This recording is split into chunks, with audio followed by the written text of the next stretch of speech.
20년 전 일본 가전이 글로벌 시장에서 조용히 사라졌습니다. 그리고 지금 한국 산업이 정확히 같은 길을 걷고 있습니다. 숫자로 보면요, 한국의 5대 주력 산업 중 4개가 이미 중국에 추월당했습니다. 디스플레이, 자동차, 배터리, 석유화, 조선, 철강, 가전 7개 전선에서 한국이 어떻게 무너지고 있는지 데이터로 보여드립니다. 그리고 마지막 챕터, 우리가 마지막 보루라고 믿었던 반도체, 바로 이런 이유 때문에 끝까지 보셔야 합니다. 2000년대 초 일본 가전은 세계의 왕이었습니다. 소니의 워크맨은 전 세계 청년들의 주머니에 들어있었고, 파나소닉 TV는 거실의 자존심이었습니다. 샤프의 LCD 패널은 디스플레이 산업 그 자체였습니다. 일본 전자가 곧 세계 전자였던 시대. 그런데 그 황금기는 단 10년 만에 무너졌습니다. 패턴은 단순했습니다. 첫 번째, 한국과 중국의 가격 경쟁에서 밀렸습니다. 두 번째, 디지털 전환의 속도를 따라가지 못했습니다. 세 번째, 거대한 내수 시장에 안주하면서 세계 시장을 놓쳤습니다.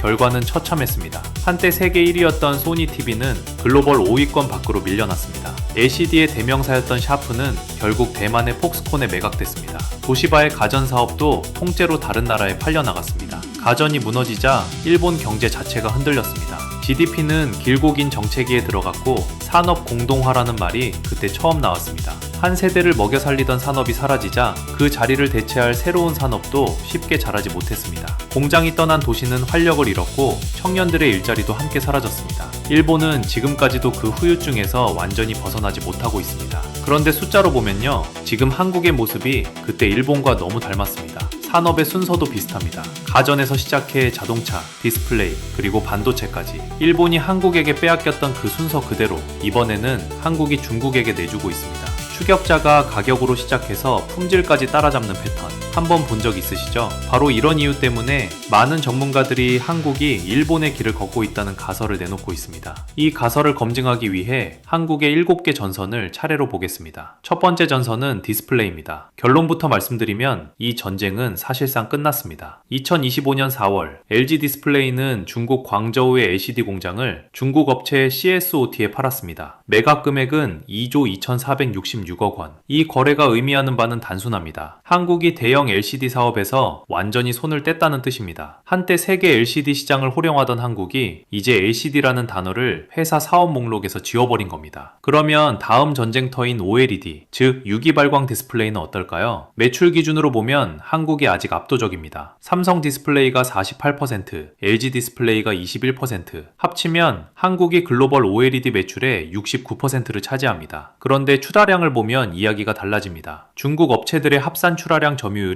2025년에 50%를 돌파했습니다. 매출은 한국이 먹고 물량은 중국이 먹는 이상한 구조가 만들어진 겁니다. 다행인 점은 중국이 출하를 감소하면서 팔고 있다는 사실입니다. 중국의 비전옥스는 매출 원가율이 102%, 에버 디스플레이는 135%입니다. 쉽게 말씀드리면 100원짜리 제품을 파는데 원가만 102원, 135원이 든다는 뜻입니다. 팔수록 손해를 보면서 한국을 따라잡고 있는 겁니다. 같은 시기 삼성 디스플레이의 매출 원가율은 67%대, LG 디스플레이는 86%대였습니다. 한국은 이익을 남기면서 팔고 중국은 적자를 감소하면서 시장을 가져가는 정반대의 전략입니다. 그래서 다음 전쟁터인 IT용 OLED와 마이크로 LED에서 한국은 아직 약 2년의 기술 격차를 유지하고 있습니다. 마이크로 LED 특허 보유 비중도 한국이 23.2%로 1위입니다. 그러나 시간 싸움입니다. 그러면 자동차는 어떨까요? 자동차에서는 이미 사라진 10년이라는 말이 나옵니다. 숫자로 보면요, 2016년 사드 사태가 터지기 직전 현대차와 기아는 중국에서 1년에 약 180만 대를 팔았습니다. 그런데 2024년 판매량은 21만 대, 90% 가까이 증발했습니다. 점유율은 0.83%, 사실상 시장에서 퇴출당했다고 봐야 합니다. 사드 보복으로 시작된 일이 8년이 지나도 회복되지 않았습니다. 그 사이 중국 소비자들의 선택지가 완전히 바뀌어 버렸기 때문입니다. 한국차가 비어있던 자리를 중국 토종 브랜드들이 빠르게 채웠고 한 번 떠난 소비자는 다시 돌아오지 않았습니다. 문제는 중국 자동차 산업이 자국 시장을 넘어 세계로 뻗어나가고 있다는 점입니다. 2025년 중국의 글로벌 자동차 판매 규모는 약 2,700만 대로 추정됩니다. 1년 만에 17%가 늘었습니다. 같은 해 일본은 약 2,500만 대, 20여 년 만에 중국이 일본을 추월하며 세계 1위 자동차 생산국이 됐습니다. 자동차의 왕자가 일본에서 중국으로 넘어간 겁니다. 대표주자 BYD, 한 회사만 봐도 충격적입니다. 있습니다. 작년 한 해 신에너지 자동차 약 460만 대를 팔았습니다. 1년 전보다 두 자릿수 성장입니다. 중국 내수 시장에서는 신차 판매의 50%가 신에너지 자동차, 즉 전기차와 하이브리드입니다. 이 비중이 50%를 넘은 것은 사상 처음입니다. 거대한 내수를 발판으로 중국은 유럽 수출 230만 대, 동남아 수출도 1년 만에 49% 증가시키며 세계 시장을 빠르게 장악하고 있습니다. 그러면 한국 자동차의 활로는 어디일까요? 답은 인도와 동남아입니다. 현대차는 2024년 인도에서 60만 대 넘게 팔았습니다. 기아까지 합치면 86만 대, 인도 자동차 시장 점유율 20%가 넘습니다. 인도네시아에서는 2028년까지 새 모델 15개를 출시할 예정입니다. 중국에서 잃어버린 시장을 인도와 동남아에서 메우려는 전략입니다. 중국이라는 거대한 문이 닫힌 자리에 새로운 문을 직접 만들고 있는 셈입니다. 그러나 잃어버린 10년의 무게는 결코 가볍지 않습니다. 배터리는 자동차의 심장입니다. 거기는 어떨까요? 배터리는 자동차의 심장입니다. 전기차 시대로 넘어갈수록 배터리 회사의 가치가 자동차 회사의 가치를 뛰어넘는다는 말이 나오는 이유입니다. 그래서 한국 배터리는 안전할 거라고 많은 분들이 생각하셨습니다. 그런데 숫자로 보면요, 가장 무서운 일이 벌어지고 있습니다. 2025년 중국을 뺀 글로벌 배터리 시장은 1년 만에 26% 성장했습니다. 시장 자체가 4분의 1만큼 더 커진 겁니다. 그런데 같은 기간 LG 에너지 솔루션, SK온, 삼성 SDI, 우리가 K배터리 3사라고 부르는 회사들의 합산 점유율은 7.4%포인트가 빠졌습니다. 성장하는 시장에서 점유율을 잃는다. 이게 어떤 뜻인지 아십니까? 케이크는 더 커졌는데 내 몫은 더 작아졌다는 말입니다. 같은 기간 중국의 CATL은 비중국 시장에서 매출이 40% 늘었습니다. 더 무서운 건 BYD입니다. 1년 만에 매출이 140% 폭발했습니다. 자기네 안방에서 한국차를 몰아낸 것도 모자라서 이제는 글로벌 시장에서 한국 배터리까지 따라잡고 있는 겁니다. 한국의 반격 카드는 저가 배터리, 그러니까 LFP라고 불리는 배터리입니다. 그동안 중국이 독점하다시피 했던 영역인데요. LG 에너지 솔루션이 2027년부터 국내에서 ESS용 LFP를 양산합니다. 비중국 기업 중에서는 유일합니다. 기술 격차를 좁히려는 마지막 승부수입니다. 그런데요, 석유화학으로 넘어가면 이야기는 더 답답해집니다. 석유화학은 한국 산업의 빅5 중 하나였습니다. 우리 수출을 떠받쳐온 기둥이었습니다. 그런데 2025년 롯데케미칼, LG화학 석화부문, 하나솔루션 케미칼, 이 빅3 회사가 합쳐서 1조 2천억 원이 넘는 영업 손실을 냈습니다. 한 회사도 아니고 빅3가 다 같이 1조를 깨먹은 겁니다. 롯데케미칼 한 곳에서만 9,400억 원 적자입니다. 이유는 단순합니다. 중국이 자기네가 쓸 화학 제품을 직접 만들기 시작했고 오히려 더 많이 만들어서 글로벌 시장에 던지고 있기 때문입니다. 한국은 살아남기 위해 1년 사이에 1,000명 가까운 인력을 줄였습니다. 조선은 어떨까요? 수치만 보면 절망입니다. 2025년 글로벌 선박 수주에서 중국이 63%, 한국이 21%를 가져갔습니다. 게임이 끝난 것 같죠? 그런데 한 가지를 더 봐야 합니다. 배 한 척당 가치를 따져보면 한국이 중국의 약 2배입니다. 한국은 LNG 운반선 같은 비싼 배만 만들고 중국은 일반 화물선을 양산합니다. 더 결정적인 건 미국 무역대표부, 그러니까 USTR의 중국 조선 제재입니다. 2025년 상반기에만 한국 신조선 수주 점유율이 15%에서 25%로 단숨에 뛰어올랐습니다. 하나오션은 미국 필리조선소를 인수해서 미국 군함 사업까지 노리고 있습니다. 7대 전선 중 조선만 유일하게 반등하고 있는 겁니다. 철강은 조용한 죽음의 행진입니다. 2025년 한국 주요 철강사 매출 합산은 70조 9천억 원, 3년 연속으로 줄고 있습니다. 미국이 50% 관세를 매기면서 포스코와 현대제철이 1년에 짊어진 부담만 약 4천억 원입니다. 이유도 2026년부터 무관세 쿼터를 절반 가까이 줄였습니다. 사방에서 두들겨 맞고 있는 겁니다. 그래서 라이벌이었던 포스코와 현대제철이 미국 루이지애나에서 합작을 검토하고 있습니다. 살아남기 위해서입니다. 마지막은 가전입니다. 한때 한국이 세계를 호령하던 분야였죠. 그런데 2026년 4월 충격적인 뉴스가 나왔습니다. 삼성전자가 중국에서 가전과 TV 판매 사업을 철수한다는 소식이었습니다. 중국에서 삼성 TV 점유율은 3.6%, 냉장고와 세탁기는 0.4%. 더 이상 의미가 없는 숫자입니다. 더 큰 위기는 글로벌 시장입니다. 2025년 글로벌 TV 시장에서 중국 TCL과 하이센스의 합산 점유율이 26.5%로 단독 16%인 LG전자를 추월했습니다. 한국 안방도 안전하지 않습니다. 우리 집 거실에서 돌아가는 로봇 청소기는 이미 절반 이상이 중국산입니다. 여기까지 보셨으면 머리가 복잡하실 겁니다. 디스플레이, 자동차, 배터리, 석유화, 철강, 가전 6개 전선에서 한국이 무너지거나 흔들리고 있습니다. 바로 이런 이유 때문에 이쯤 되면 시청자분들 머릿속에 이런 생각이 드실 겁니다. 그래도 우리한테는 반도체가 있잖아. 맞습니다. 한국의 마지막 보루, 반도체. 그 중에서도 인공지능 시대의 핵심 부품으로 불리는 초고속 메모리, HBM은 한국이 압도적으로 앞서 있습니다. 숫자로 보면요. SK 하이닉스의 HBM 글로벌 점유율은 62%입니다. 미국 마이크론이 21%, 삼성전자가 17%, 한 회사가 시장의 절반을 훌쩍 넘게 가져가는 구조입니다. 엔비디아의 차세대 칩에 들어가는 HBM3E 물량의 70% 이상을 SK 하이닉스 한 회사가 공급하고 있습니다. 그리고 다음 세대인 HBM4, 엔비디아의 차세대 플랫폼에 배정된 물량의 약 3분의 2가 SK 하이닉스 몫입니다. 이 정도면 사실상 독점에 가깝습니다. 일반 메모리에서도 한국은 아직 우위를 지키고 있습니다. 그래서 안심해도 될까요? 그런데 여기서 진짜 문제가 시작됩니다. 중국에는 창신 메모리, 영문 약자로 CXMT라는 회사가 있습니다. 이 회사가 2026년에 HBM3 양산을 시작합니다. 한국과의 기술 격차는 약 2년, 시장의 예상보다 훨씬 빠른 속도입니다. 일반 D램 생산 능력은 이미 SK 하이닉스의 절반, 삼성전자의 3분의 1을 넘어섰습니다. 더 충격적인 건 영업 방식입니다. 미국의 HP와 델 같은 PC 제조사들이 자국 외 시장에 출시하는 제품에 CXMT 메모리 채택을 검토하고 있고, 구형 D램은 시장 가격의 절반 수준에 풀리고 있습니다. 메모리에서도 저가 공세가 본격적으로 시작된 겁니다. 시스템 반도체는 더 심각합니다. 반도체 위탁 생산 공장, 즉 파운드리 시장에서 대만 TSMC의 점유율은 71%, 삼성전자는 7.3%, 격차가 무려 64%포인트입니다. 더 무서운 건 3위 중국 SMIC가 5.1%로 삼성을 단 2.2%포인트 차이까지 추격해왔다는 사실입니다. 자칫하면 2위 자리마저 위태로워집니다. 메모리만 빼면 한국 반도체도 결코 안전지대가 아니라는 뜻입니다.